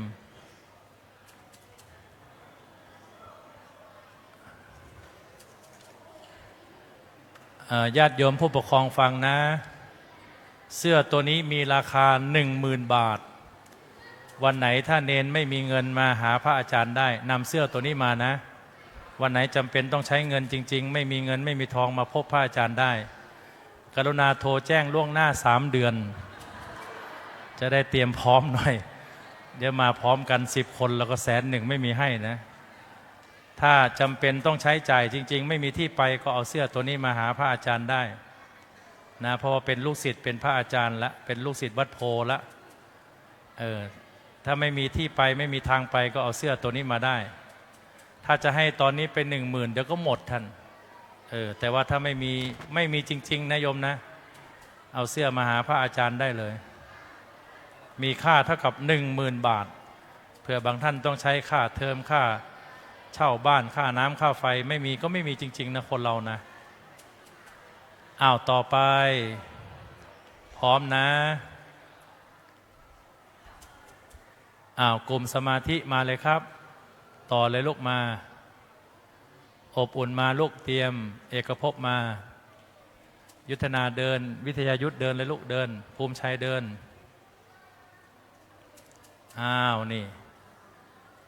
นี่เลิฟนี่เก่งนะโยมเขาเป็นโขนนะสถาบันบัณฑิตพัฒนศิลป์นะนี่เลิฟนี่เก่งนะ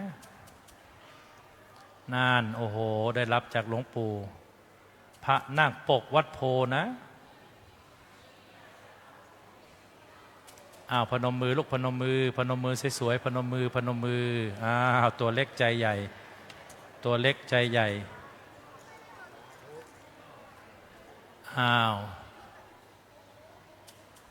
กลุ่มปัญญาเตรียมพร้อมนะครับกลุ่มปัญญาเตรียมพร้อมคุกเข่าขึ้นกับพระย่ำยังไม่ต้องเอามานะ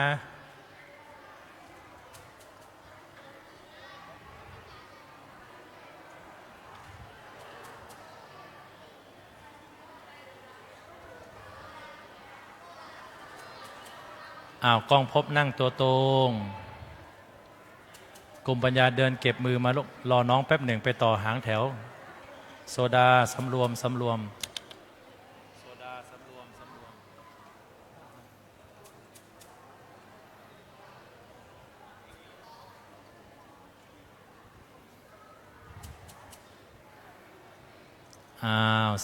สำรวมอธิษฐานให้ดีลูกความดีความแข็งแกร่งความอดทนความเยือกเย็นจงเกิดขึ้นมีแก่ข้าพเจ้าพระนี่เอาไว้คล้องคอแต่ธรรมะเอาไว้คล้องใจนะครับธรรมะที่เราฝึกปฏิบัติมา15 วันนี่เอาไว้ในใจคล้องใจเราไว้วัตถุมงคลคล้องคอธรรมะมงคลคล้องใจนี่เนนพิษนี่ก็เก่งได้แชมป์สวดมนต์ด้วยนะแต่ว่านาฬิกาหาย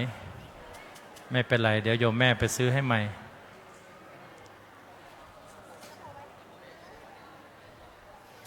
นี่ธนัทนี่ก็ใจเย็นละปีที่แล้วใจร้อนหน่อยปีนี้น้องใจร้อนแทนเรียบร้อยกลุ่มปัญญาครับครบหรือยังตอนนี้บ่ายโมงเท่าไหร่ละบ่าย 2:54พอดี3 โมงเย็น3 โมงเย็นจะได้มอบลูกชายให้ท่านผู้ปกครองทุกท่านนะครับได้อะไรมาจากนั้นอะไรใส่สิ่งพิเศษมีของขลังพิเศษด้วยไหว้สวยๆลูกถาปกรณ์ศิลป์เยี่ยมเลยกลุ่มปัญญานี่น่าชื่นชมมากเป็นพี่ที่มีน้ำใจ ไม่มีอารมณ์ร้อนไม่มีการเบียดเบียนน้องๆเพราะว่าแยกกันอยู่คนละศาลาถ้าอยู่ศาลาเดียวกันคงจะเอาเรื่องเหมือนกันละแยกกันอยู่คนละศาลาเลยไม่มีโอกาสมาเบียดเบียนน้องๆจะเข้ามาเบียดเบียนน้องๆก็เจอพระอาจารย์นั่งก็ถอยกลับไปตั้งหลักใหม่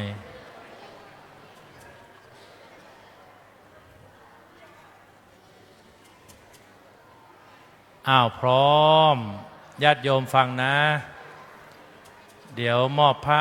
ประพรมน้ำพระพุทธมนต์เสร็จแล้วก็จะเชิญคุณพ่อคุณแม่มานั่งเบื้องหน้าลูกชายเพื่อจะได้ให้ลูกชายได้กราบคุณพ่อคุณแม่รับขวัญลูกเข้าสู่อ้อมกอดที่ปลอดภัยอ้อมใจที่เมตตาของพ่อของแม่ปู่ย่าตายายนี่พี่คีตะนี่เก่งมากเมื่อเช้าเทศเพราะมาก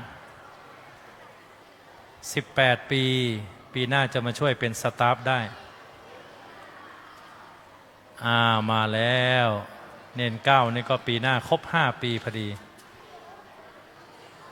ปีหน้าจะนิมนต์เนนเก้าเทศฉลอง5 ปีที่ฉันบวช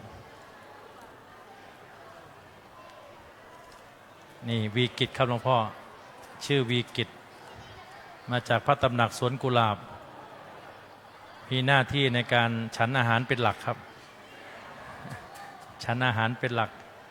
เวลาฉันอาหารวีกิจจะนิ่งที่สุดเลยครับเพราะว่านั่งอยู่ตรงหน้าพระอาจารย์พอดีขยับเขยื้อนไม่ออกเลยทั้งหมดสะอาดเปลี่ยนความร้ายเป็นความเปลี่ยนความตนีเป็นเสียสะเปลี่ยนโลภะเป็นรู้จักเปลี่ยนโกรธเป็นเมตเปลี่ยนลิษยาเป็นยินเปลี่ยนอ่อนแอเป็นอ่อนเปลี่ยนแข็งกระด้างเป็นแข็งเปลี่ยนก้าวร้าวเป็นก้าวเปลี่ยนความร้ายเป็นความเปลี่ยนความตระหนี่เป็นเสียสะเปลี่ยนโลภะเป็นรู้จักเปลี่ยนโกรธเป็นเมตเปลี่ยนลิษยาเป็นยินเปลี่ยนอ่อนแอเป็นอ่อนเปลี่ยนแข็งกระด้างเป็นแข็งเปลี่ยนก้าวร้าวเป็นก้าวนั่งตัวตรงมือขวาทับมือซ้าย3 นาทีก่อนที่เราจะกลับบ้านนะครับหลับตาลงกล้องพบหลับตาลูกตั้งใจให้ดีเตรียมเจริญสติ14 จังหวะนะครับหลับตานึกถึงหน้าตนเองนะเตรียมทานละวินนั่งตัวตรงครับทานละวินนั่งตัวตรงหันหน้ามาหาพระอาจารย์ครับโอ้นี่ก็มาด้วยตัวเล็กปีหน้าจะบวชด้วยเอาเลยลูกพนมมือโอ้โหได้ด้วยแม่ไม่ธรรมดานี่ใจกล้า1 เดียวที่กล้ามาโอ้โดนน้ำแล้วก็สั่นนิดหน่อยทั้งหมดสะอาดเตรียมประนมมือขึ้นนะครับสาธุขอบพระคุณหลวงพ่อทั้ง2 รูปพร้อมกันนะครับสาธุสาธุสาธุอนุโมทามิไปได้ยังเรียบร้อยแล้วจำได้หมดครับเก่งแต่ว่ายังจำบทเขาประกอบไม่ได้ครับไม่ต้องจำแล้ว5 วันจำได้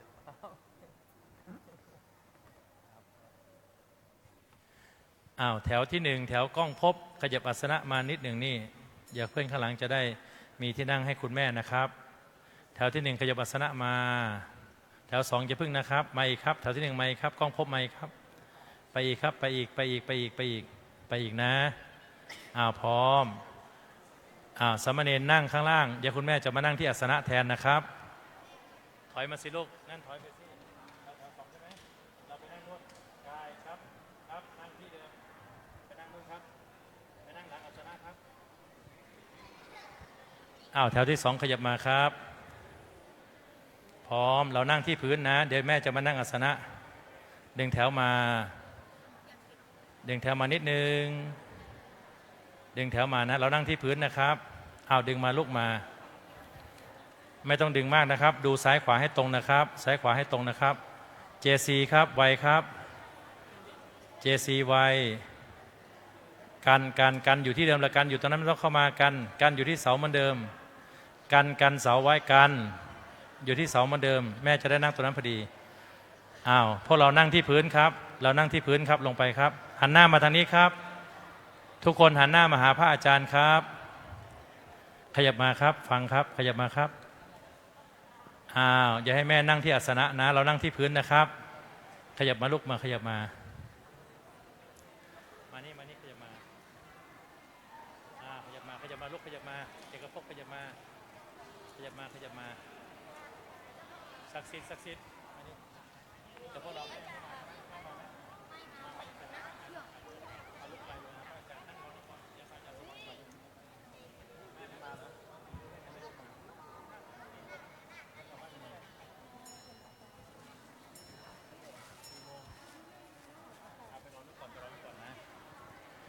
ใครที่แม่ยังไม่มาครับลุกขึ้นยืนมาหาพระอาจารย์บางคนแม่จะมา4 โมง5 โมงมาพระอาจารย์จะให้พระอาจารย์พี่เลี้ยงนำไปรับวุฒิบัตรรอไว้ก่อนนะครับไปโน่นตามพระอาจารย์ไปสามเณรขยับครับอย่าเพิ่งอย่าเพิ่งเข้าไปนะลูกนะนั่งสามเณรขยับลูกขยับให้แม่นั่งได้เรานั่งที่พื้นครับให้แม่นั่งอาสนะนะครับพร้อมเลิฟถอยหลังไปลูกที่ไม่มีคนนั่งเลิฟไปนั่งข้างหลังแทนครับเลิฟขยับไปครับเปรมมนัสถอยหลังไปที่นั่งที่ไม่มีคนนั่งถอยไปสุวชัดชยพลถอยหลังครับแซกถอยเด่นถอยเพชรถอยที่เหลือกลุ่มปัญญาถอยมาได้ครับนั่งที่ไม่มีคนนั่งได้เลยครับแม่ไม่มาไปรอข้างล่างนู้นใครแม่ไม่มาไปรอแม่ไปรอนู่นไปพ่อมาก็ได้ไม่เป็นไรมานี่ลูกมานี่โอเคและทั้งหมดสะอาดเชิญโยมแม่ทุกท่านโยมพ่อครับเชิญครับนั่งที่อาสนะหน้าลูกชายนะนั่งอาสนะหน้าลูกชาย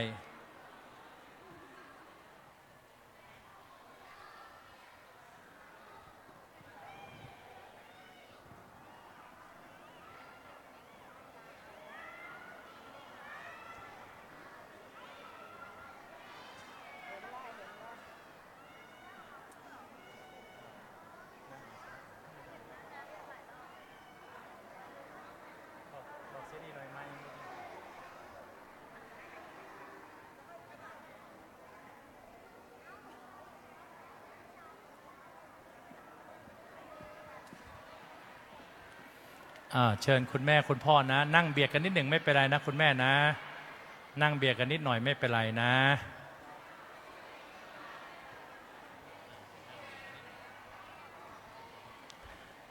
คุณพ่อคุณแม่เชิญเลยนั่งขัดสมาธิก็ได้นะโยมนะเอาตามสะดวกเลยนะเดี๋ยวรอแป๊บหนึ่งนะนั่งขัดสมาธิก็ได้จะเอาที่สะดวกเลยนะอันที่สะดวกเลยพร้อมแล้วเชิญโยมพ่อโยมแม่ทุกท่านนะประนมมือลูกๆทุกคนประนมมือครับเชิญญาติโยมเสกใจให้ลูกก่อนนะว่าพร้อมๆกันนะอิติปิโสภะคะวาอะระหังสัมมาสัมพุทโธวิชาจารณสัมปันโนสุขโตโรกวิทูอนุตตโรปุริสธรรมสารทิสันทาเทวมนุษย์สานังพุทโธภควาติสวาคาโตภควตาธัมโมสันทิฏฐิโกอาการิโกเอหิปัสสิโกโอปัญญิโกปัจจัตตังเวทิตัพโพวินโยหิติสุปฏิปันโนภควโตสาวกสังโฆอุชุปฏิปันโนภควโตสาวกสังโฆญายปฏิปันภควโตสาวกสังโฆสามิ จิปฏิปันโนภะคะวะโตสาวกสังโฆยะติทางจันตานิอัตถปุริสปุคาราเอสะภะคะวะโตสาวกสังโฆอาหุนัยปาหุนัยโยทักขินัยโยอันถ่ายคลิป1 นาทีสัก20 คลิปแนว1 นาที20 คลิปแนวตั้งทุกคนประนมมือนะบูชาพระคุณพ่อแม่ตั้งใจนะครับ งานวันเกิดยิ่งใหญ่ใครคนนั้นฉลองกันในหมู่ผู้ลุ่มหลงลาภยศเพลินทะนงวันเกิดส่งชีพสั้นเร่งวันตายณมุมหนึ่งซึ่งเหงาหน้าเศร้าแท้นั่งหงอยและคอยหาโอ้วันนี้ในวันนั้นอันตรายแม่ข้อสายโลหิตแทบปิดชนวันเกิดลูกเกือบคล้ายวันตายแม่เท่าไรแม่ไม่บ่นกว่าอุ้มท้องกว่าคลอดรอดเป็นคนเติบโตจนบัดนี้นี่เพราะใครแม่เจ็บเจียนขาดใจในวันนั้นกลับเป็นวันลูกฉลองได้ชีวิตแล้วก็เหลิงละเลิงใจลืมผู้ให้ชีวิตอนิจจาชะไหนเราเรียกกันวันผู้ให้กำเนิดจะถูกกว่าคำอวยพรที่เขียนควรเปลี่ยนมาให้มารดาสุขจึงถูกแท้เลิกจัดงานวันเกิดกันเถิดนะควรแต่จะคุกเข่ากราบเท้าแม่ถึงพระคุณอบอุ่นแดอย่ามัวแต่จัดงานประจานตนกตัญญูกตเวทีแสนดีเลิศเป็นเครื่องเชิดชูสง่าเพิ่มราศีเป็นลากแก้วขวัญตัวของคนดีเป็นสักขีชี้ให้เห็นว่าเป็นคนไม่มีใครรักเราเทียมเท่าแม่รักแท้แน่ตรงไม่สงสัยไม่มีใครรักเราใจไม่มีใครรักเราเท่าแม่เลยพระคุณแม่เหลือล้นพ้นคำกล่าวแม่เลี้ยงเราสุดเฉลยอย่าลบหลู่แม่เชียวเดี๋ยวกำเกยใครไม่เคยเลี้ยงแม่ก็แย่จริงเอา2 ขาแม่รองเป็นห้องถ่ายเอาเรือนกายจะลำบากขนาดไหนไม่ประวิงแม่รักยิ่งคือลูกจิตผูกพันแล้วตัวเรารักแม่ผู้ให้กำเนิดเกิดมานั้นถามดูซิถามใจรักใครกันรักแม่มันบูชาเมื่อได้ดีมีกินสิ้นความทุกข์มันก็หนุนยามพ่อแม่แก่เท่าเฝ้าค้ำจุนแม่คงอ่อนหัวใจในลูกยาก็เตือนตัวเอาไว้มันเหลียวแลท่านบ้างวันข้างหน้าอย่าละเลยพ่อแม่เราเฝ้าบูชาสุขนักหนาถ้าลูกนั้นกตัญญูพ่อมีรักสุดขอบฟ้ากว้างกว่ากว้างพ่อสรรสร้างให้กว่าให้พ่อหวังเพียงลูกก้าวหน้าไกลกว่าไกลพ่อมีใจรักเมตตานานกว่านานพ่อคือเพชรแปลว่าแสงพ่อคือแรงแห่งฝันอันยิ่งใหญ่พ่อคือพระผู้เมตตาเหนือกว่าใครดวงใจไม่เสื่อมคลายในโลกล่าพ่อเหนือฟ้าน้ำดินทุกสินฐานพ่อเหนือทิศ10 ทิศจิตวิญญาณทุกโลก3พ่อรำเลิศประเสริฐยิ่งไม่มีสิ่งใดเปรียบเทียบสรรหารวมดินน้ำลมไฟในโลกายังด้อยกว่าพระคุณพ่ออันลูกชั่วพ่อแม่นั้นท่านเป็นทุกข์หมดสนุกทุกข์ฤทัยไร้สุขีไฟนรกทุกนาทีพ่อแม่นี้เพราะบุตรเลวตักบาตรพระกี่พันครั้งก็ยังด้อยถ้าปล่อยให้พ่อแม่กินไม่อิ่มสร้างพระเครื่องกี่หมื่นพิมพ์บุญไม่เท่าสร้างรอยยิ้มพ่อแม่อิ่มใจมือขวาทับมือซ้ายนะเชิญโยมพ่อโยมแม่ทุกท่านในนามคณะสงฆ์วัดพระเชตุพนโดยเมตตาของเจ้าประคุณสมเด็จพระมหาธีราจารย์เจ้าคณะใหญ่หนเหนือเจ้าอาวาสวัดพระเชตุพน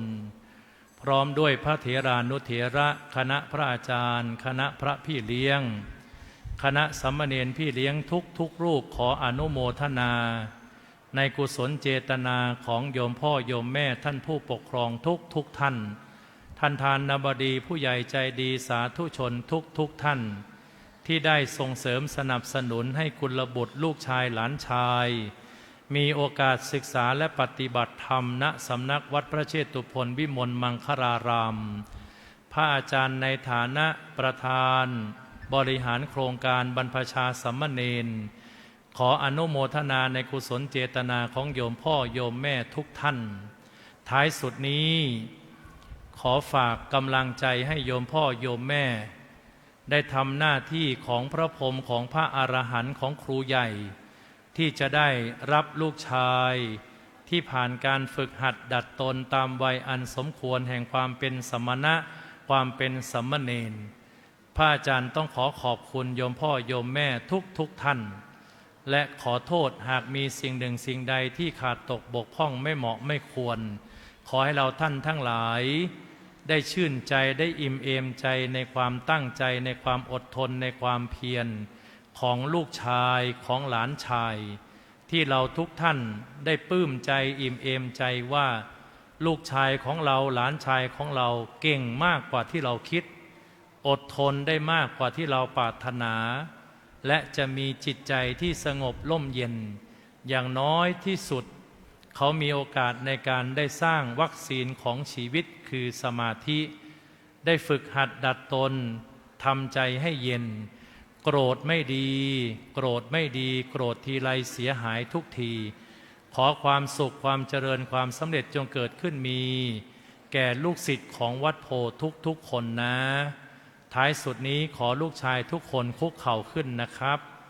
ตั้งใจกราบพระอรหันต์กราบพระพรหมกราบอาจารย์ใหญ่กราบผู้ให้ชีวิตนะครับคุกเข่าขึ้นตั้งใจนะประนมมือหลับตาบุญกุศลทั้งมวลที่ทุกคนได้ตั้งใจท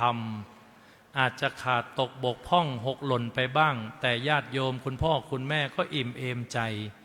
ได้ติดตามศาสนกิจกิจวัตรกิจกรรมของสามเณรตลอดทุกวันผ่านภาพถ่ายที่พระอาจารย์ได้รวมบรรยากาศตั้งแต่ตี4:30 ถึง4 ทุ่มทุกวันโยมพ่อโยมแม่ก็ต่างร่วมอนุโมทนาถวายกำลังใจสามเณรทุกรูปตลอดมาความเข้มแข็งของสามเณรความอดทนของเราทุกคนได้ผ่านพ้นมาแล้ววันนี้เธอจะได้กลับคืนสู่อ้อมกอดที่ปลอดภัยอ้อมหัวใจที่หนักแน่นที่จะนำพาเธอได้ใกล้ชิดพระรัตนตรัยในวาระต่อไปบัดนี้พระอาจารย์หมดหน้าที่วาระจะได้มอบลูกชายที่ได้ผ่านการฝึกหัดดัดตนในนามของลูกศิษย์วัดโพต่อไปนี้เธอทั้งหลายได้ชื่อว่าเป็นลูกศิษย์ของวัดโพไปที่ไหนก็ตามแสดงความมีน้ำใจรู้สองอย่างให้ชัดเจนหนึ่งรู้ที่ต่ำที่สูงสองรู้อะไรควรไม่ควรและลงมือทำด้วยสติด้วยปัญญานะครับขอทุกคนตั้งใจนะกราบพระอรหันต์กราบพระพรหมกราบลงที่ตักนะครับ3 ครั้งกราบกราบกราบขยับเข้าไปใกล้ๆแม่นะสวมกอดพระอรหันต์เลยอ้อมกอดนี้ปลอดภัยแล้ว15 วันชื่นใจ15 วันอุ่นใจน็อต15 วันป้าเสื้อสีชมพู15 วันนี้สุขใจอิ่มใจแล้วหอมแก้มแม่เลยหอมแก้มพ่อเลยใครหอมแก้มแม่เดี๋ยวเย็นนี้แม่จะเลี้ยง MK นะเข้าไปใกล้ๆนะโยมพ่อโยมแม่เอาพระที่คอของลูกชายออกมาอธิษฐานให้ดีเอาออกมาจากคอลูกนะนนโยมพ่ออธิษฐานมองไปหน้าพระพุทธเทวปฏิมากรที่พระประธานนู่นนะโยมพ่อโยมแม่เอาพระมาและอธิษฐานเสกลูกชายของเราเสกให้ดีแล้วแม่กับพ่อสวมให้ใหม่นะเป็นการรับขวัญลูกชายคุณพ่อเสกพระเลยคุณพ่อนะอธิษฐานมองไปที่พระพักตร์ของหลวงพ่อพระพุทธเทวปฏิมากรกับนั่งลงนะกับนั่งลงนะตั้งใจลูกอธิษฐานให้ดีเป็นการส่วนตัวขอให้ลูกชายของข้าพเจ้าสุขภาพแข็งแรงมีสติปัญญาคล้องคอลูกเข้าไปกอดพ่อกอดแม่อีกครั้งหนึ่งหอมแก้มพ่อแม่เลยชื่นใจเก่งและศิลภพนี่เก่งมากนะศิลภพนี่ตั้งใจดีนิ่งสงบเย็นดีชื่นใจนะครับคุณพ่อคุณแม่ยืนขึ้นนะคุณพ่อคุณแม่ยืนขึ้นเดี๋ยวลูกชายจะได้กราบเท้าพระอรหันต์ เอาบุญมาฝากเอากุศลมาส่งไปทำบุญมาถึง15 วันแล้วคุณพ่อคุณแม่ยืนขึ้นนะครับ คุณพ่อคุณแม่ยืนขึ้นนะตั้งใจลูกกราบเท้าพระอรหันต์นะครับกราบที่เท้าเลยลูก3 ครั้งกราบที่เท้าเลยเอาบุญมาส่งเอาบุญมาฝากเอาบุญมาให้พ่อแม่นะเอาศีรษะจรดที่ปลายเท้าแม่เลยลูกเอาศีรษะจรดที่ปลายเท้าพ่อเลยนะครับขยับเข้าไปใกล้ๆนะเสร็จแล้วลุกขึ้นยืนแม่สวมกอดให้เต็มปอดเลยยืนกอดให้เต็มปอดเลยคุณแม่ยืนเลยนะยืนกอดให้เต็มปอดเลยยืนขึ้นลุกยืนขึ้นเลยยืนขึ้นให้ถนัดเข้าไปกอดแม่ให้เต็มแขนเต็มปอดเลยแม่ลูบหัวลูบศีรษะให้ศีลลูกหลานนะลูบศีลลูบหัวให้ลูกหลานเสร็จแล้วญาติโยมหันไปที่พระประธานนะหันไปที่พระประธานสามเณรหันไปที่พระประธานประนมมือลาหลวงพ่อพร้อมกันนะครับวันทามิพันเตสัพพังอปราธาขมัทเมพันเตมะยากตังบนยังสามินาอนุโมทิตพังสามินากตังบนยังไมหังทาตพังสาธุสาธุอนุโมทามิวันทามิพันเตสัพพังอปราพันเตมะยากตังบนยังสามินาสามินากตังบนยังไมหังทาตพังสาธุสาธุอนุโมทามิวันทามิพันเตสัพพังอปราขมัตเมพันเตมะยากตังบนยังสามินาทิตพังสามินากตังบนยังไมหังทาตพังสาธุสาธุอนุโมทามิเดี๋ยวพาลูกชายไปรับทุนการศึกษาด้านล่างนะโยมนะคนละ 1,500 บาทและก็รับวุฒิบัตรนะเชิญด้านล่างโชคดีโชคดีนะโชคดีลูกโชคดีสาธุสาธุอนุโมทนาจ้าโชคดีนะนาราวิทย์เก่งมากคุณตาไม่มาเหรอไปคุณตารอข้างล่างนะโอ้โหน้องชายเก่งมากเอาพระให้หน่อยอันหนึ่งพระให้หน่อยเอาพระมาให้อันหนึ่งสิพระ